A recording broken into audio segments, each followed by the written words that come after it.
নমস্কার বন্ধুরা, নুপুরের সাথে রান্না করে আপনাদের সবাই স্বাগত। আজকে তো জামা ষষ্ঠী, তাই জামা ষষ্ঠীগুলোকে তো জামাইদের একটু ভালো মন্দ খাওয়াতে হবে। তাই জামাইকে একটু ভালো মন্দ খাওয়ানোর জন্য আমি তাই জামাইয়ের বৌদি হই ধরতে গেলে। আর আমার শাশি তো এখন ঠিকমতো রান্নাবান্না পায় না বলে আমারই করতে হয় রান্নাবান্না সবই। এখানে তো জামাইকে একটা নতুন চিংড়ি মালাইকারি করে খাওয়াবো, তাই চিংড়ি নিয়ে নিয়েছি এখানটা।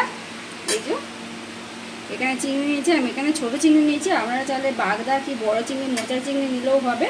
আমি এখানে যে একটা চামড়া চিংড়ি পাওয়া যায়, যে বড়টা যেটা নদীর চিংড়ি, সেইটাই নিয়েছি এখানটা। এই ভালোভাবে ছাড়িয়ে নিয়েছি, আমি পুরো খোলাটা বাদ দিয়ে দিয়েছি সবটাই।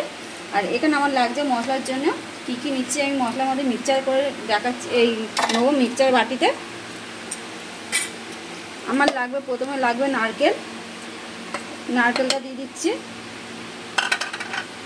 আর এখানে দিচ্ছি টক দই নিয়েছি আমি এখানটা 100 গ্রামের থেকে একটু অল্প কম নিয়েছি দইটাও দিয়ে দিচ্ছি এতে সবটা। আর এখানে নিয়েছি গরুর দুধ নিয়েছি আমি আগে থেকে ভালো করে ঘন করে জাল করে ঠান্ডা করে নিয়েছি দুধটা, সেই দুধটা অল্প করে একটুখানি দিয়ে দিচ্ছি। সব সমেত একটা মশলা তৈরি করে নেব। আমাদের একটা মশলা করা হয়ে গেলে এখানে দই নারকেল আর দুধ দিয়ে যেটা করে নিয়েছি মিক্সচারটা, এই যে ভালোভাবে।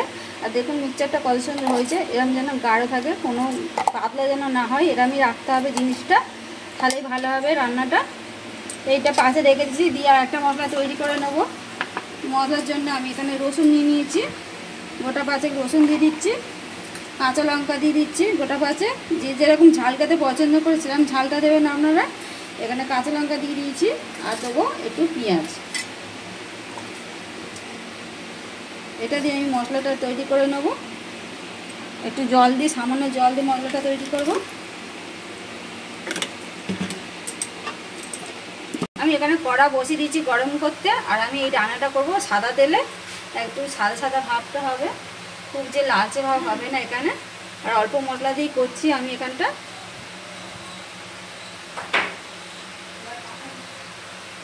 সাদা তেলটা দিয়ে দিয়েছি, আর এখানে সাদা তেলটা আমার গরম হয়ে এসেছে। আমি এবার ফোড়ন দিয়ে দেবো এখানটা। এখানে মৌরি নিয়েছি, এলাচ নিয়েছি, দারচিনি নিয়েছি, গোটা 5 লবঙ্গ নিয়েছি, আর একটা তেজপাতা আমি কেটে নিয়েছি 4 ফালি করে, সেটাও ফোড়নের মধ্যে দিয়ে দিচ্ছি। দিয়ে একটু ভাজতে দিতে হবে মশলাটা ভালোভাবে। আমি মশলাটা ভাজা হতে হতে তখন চিংড়িটা একটু মাখিয়ে নেবো। আমি এখানে নুন নিয়েছি আর হলুদ নিয়েছি, নুনটা দিয়ে দিচ্ছি আগে, অল্প করে নুন দিয়ে দিচ্ছি, আর সামান্য অল্প করে একটু হলুদ দিয়ে দিচ্ছি। হলুদটা সবটাই দিয়ে দিচ্ছি এখানটা, দিয়ে একটু ভালো করে মাখিয়ে নেবো হাতের সাহায্যে।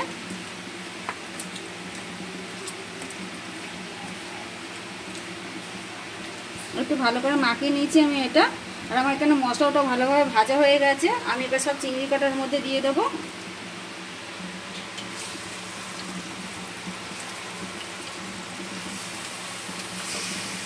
চিংড়িটা একটু ভাজা হয়ে গেলে তারপরে দেখাচ্ছি। আমার চিংড়িটা ভাজা হয়ে গেছে, দেখুন চিংড়িতে কতটা রস বেরিয়ে গেছে, এই যে ঝোল মতন। এটা আমি এরমভাবেই ভেজেছি, খুব একটা যে লাল লাল করে ভাজা হবে না এটা। আর আমি এতে জলও দিইনি, চিংড়ির যে জলটা ছিল সেটাই বেরিয়েছে। তা আমি এরমভাবে ধরে নামিয়ে দিচ্ছি চিংড়িটা।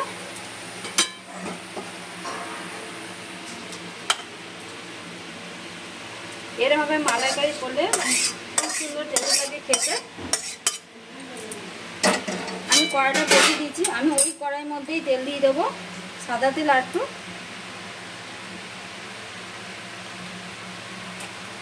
সাদা তেলটা একটু গরম করতে দিতে হবে ভালোভাবে। আর এতে আমি কিছু ফোড়ন দেবো না এখন, এই ফোড়ন দিয়ে আমি চিংড়িটা ভেজে নিয়েছি, ফোড়ন দেবো না বেশি। এখানে যে মশলাটা আমি বেটে নিয়েছি সেই মশলাটা আবার দিয়ে দেবো এতে তেলের মধ্যে। আমি এখানে কাঁচা লঙ্কা রসুন আর পেঁয়াজটা নিয়েছি, সেটা দিয়ে দিচ্ছি বাটাটা, সবটাই দিয়ে দিচ্ছি বাটাটা আমি এখানে দিয়ে এবার ভালোভাবে কষে নিতে হবে, যে কাঁচা গন্ধটা না ছাড়ে রসুন পেঁয়াজের একটা কাঁচা গন্ধ। ওই কাঁচা গন্ধটা হলে যে মালাইকারিটা খেতে ভালো লাগবে না, একটু ভালোভাবে তাই মশলাটা কষতে হবে, তাহলেই রান্নাগুলো ভালো লাগবে খেতে।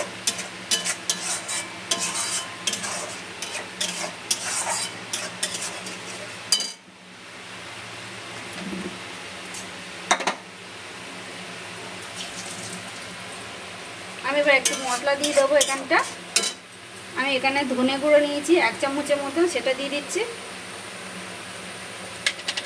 দিয়ে একটু ভালো করে কষে নিচ্ছি আর একটু। এবার সামান্য একটু নুন দিয়ে দেবো, ওতে নুন দেওয়া আছে তাই অল্প করেই নুনটা দেবো। নুন দিয়ে দিচ্ছি এতে।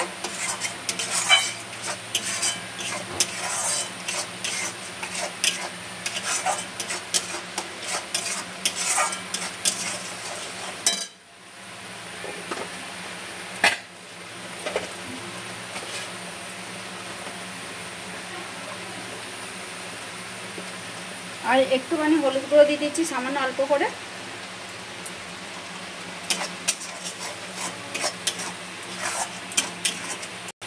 আর একটুখানি কাঁচি লঙ্কা পাতা দিচ্ছি কালারটা একটু ভালো আসার জন্য। একটু কালার না ভালো লাগলেই জামাইরা তাহলে পছন্দ করবে রান্নাগুলো খেতে, না কালারটা ভালো হয়েছে রান্না তাহলে ভালো হয়েছে খেতে। তো আমি কাশ্মীরি লঙ্কাটা দিয়ে দিয়েছি এতে।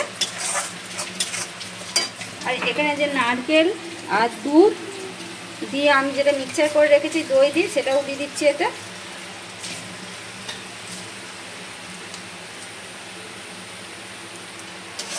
একবার করে কষে নেবো ভালোভাবে, আবার একটু দেবো এতে। এটা কষানো হয়ে গেছে ভালোভাবে। এবার যে চিংড়িটা আমি নামিয়ে রেখেছিলাম কষে একটু ভালোভাবে মশলা দিয়ে, যেটা এটা এখানে দিয়ে দিচ্ছি। সবটাই দিয়ে দেবো চিংড়িটা, ঝোল সমেত দিতে হবে চিংড়িটা। দিয়ে এবার ভালোভাবে কষতে হবে। দেখুন চিংড়ির কালারটা কত সুন্দর ভালো এসেছে। এবার একটু ভালো করে ফুটতে দিতে হবে এটা। আমি আর এখানে জল আর কিছু মেশাবো না, এটা এতেই রান্না হয়ে যাবে এটা মালাইকারিটা।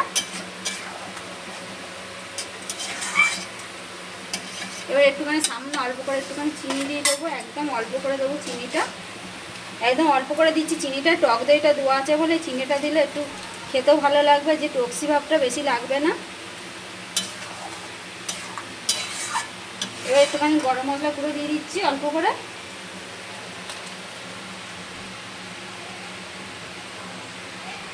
দিয়ে দিয়েছি গরম মশলার গুঁড়ো একটু।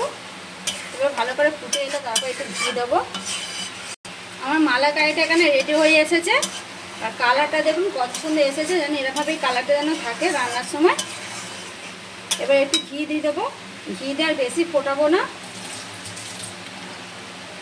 ঘিটা দিয়ে দিচ্ছি এতে। এখানে 3 চামচের মতন দিয়ে দিয়েছি, ছোটো চামচের মধ্যে 3 চামচ দিচ্ছি, আর বড়ো চামচ হলে 1 চামচ দিলেই হয়ে যাবে এখানটা। এবার গ্যাসটা আমি বন্ধ করে নামিয়ে নেবো। এবার নামিয়ে দেখাচ্ছি আপনাদের। আমি চিংড়ি মাছের মালাইকারি তো নামিয়ে নিয়েছি, আর খুব মশলা দিয়ে অল্প মশলা দিয়ে করেছি আমি রান্নাটা, দেখলেন তো। আর কালারটাও দেখতে পাচ্ছেন কত সুন্দর এসেছে মালাইকারি রান্নাটা। তো আমার এই চিংড়ি মালাইকারি রান্নাটা যদি আপনাদের ভালো লাগে অবশ্যই কমেন্ট করে জানাবেন, আর ভালো লাগলে লাইক শেয়ার করে দেবেন। এরা নতুন নতুন রেসিপি পেতে আমাদের যদি সাবস্ক্রাইব পাশে রাখা বেল আইকনটি প্রেস করে দেবেন। আবার নতুন রেসিপি নিয়ে পরের ভিডিওতে দেখা হবে।